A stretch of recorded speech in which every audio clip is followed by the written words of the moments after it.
वाला महात्मा अमृत पद का अधिकारी होता है। महात्मा शब्द सबके लिए है, वो चाहे किसी कपड़े में हो, यदि वो धैर्यवान और भगवान का निज जन भजन करने वाला है वो महात्मा ही हो, चाहे गृहस्थ हो चाहे विरक्त हो।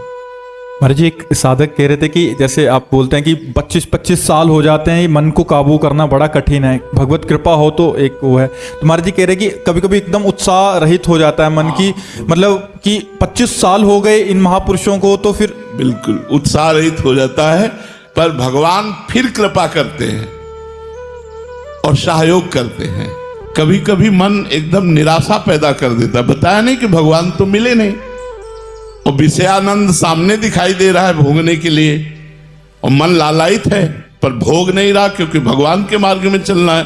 तो उस साधक के ऊपर भगवान विशेष कृपा करते हैं।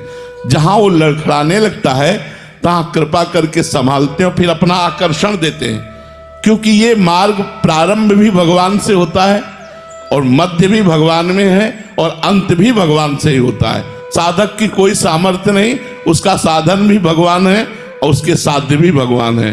तो जब कभी निराशा छाई, निराशा का अंधेरा छाया जीवन में, तो प्रकाश का पुंज बन करके आए और कोई ऐसी बात करी, कोई ऐसी झांकी दिखाई, कोई ऐसी घटना घटाई, अरे मेरे प्रभु, अरे मेरे दीन बंधु, फिर मन भाग पड़ा भगवान की तरफ। ऐसे चला जाता है और वो भगवान पकड़ कर चलाते हैं। आप निश्चित समझो, जिस समय साधक जलता है तो एक एक सेकेंड का हिसाब भगवान देते हैं उसके, फिर इतना आनंद देते हैं कि नाच पड़ता है और कहता है पायो जी पायो, मैंने राम रतन धन पायो। नाच नाच करके मीरा जी कहती है कि वस्तु अमूलक दी मेरे सतगुरु, सदगुरु ने अमूल्य वस्तु दे दी, भगवान का नाम।